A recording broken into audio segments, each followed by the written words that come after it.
pas à Rabat. Donc, on a ouvert ces antennes pour ça, premièrement.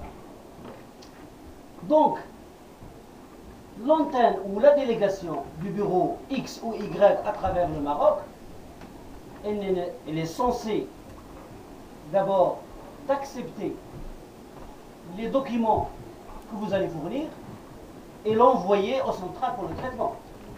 C'est normal. Parce que soit à Casa, soit à Rabat, et je vais vous donner les deux sortes de documentation. D'accord, merci Sylvain Drérel pour repositionner peut-être un peu les choses.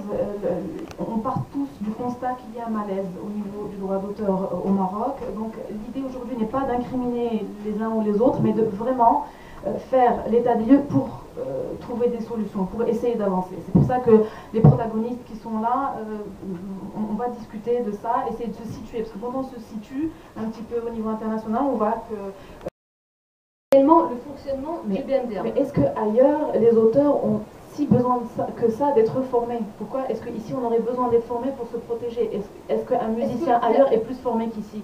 Est-ce que la structure ailleurs ne protège pas? Justement, il y a un droit, normalement, il devrait y avoir de la formation et de la sensibilisation, c'est-à-dire qu'aujourd'hui, on est plusieurs à parler du droit d'auteur, mais sans vraiment détenir vraiment les clés pour comprendre qu'est-ce qu'est cette galaxie du droit d'auteur. Et ça, normalement, ça devrait être aussi un des volets du BMDA, de former les auteurs-compositeurs.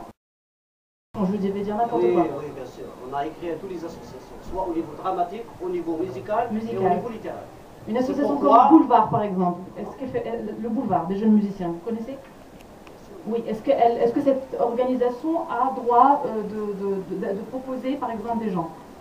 Si les membres de cette association, parce que la condition principale, c'est que chaque personne, les voyages, accompagner dans le coaching les artistes, un travail bien sûr pédagogique pour que les artistes s'inscrivent.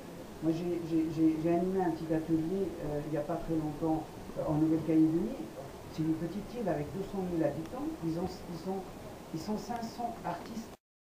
La loi n'est pas un exposé, mais je ne saurais pas le faire parce que je ramasse au moins les questions qui ont été soulevées pour essayer de donner des réponses par rapport au contexte africain.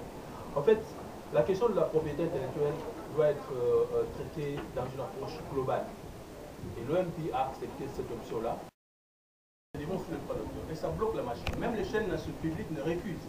Pourquoi? Simplement parce qu'il y a l'influence du politique. La plupart de ces chaînes sont créées par les hommes politiques qui les créent pour des visées électoralistes. Ils créent des chaînes de télévision pour avoir un outil pendant la campagne électorale. Et ils n'ont pas de programme cohérent et ils diffusent la musique parfois à longueur de journée, mais ils refusent de payer les redevances. Et quand la société arrive pour faire pression,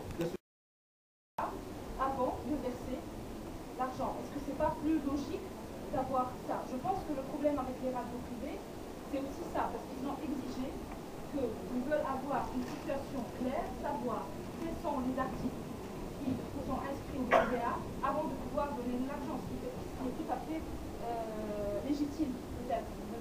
Voilà. Juste parce que la musique constitue plus de 80% des artistes inscrits au BMDA.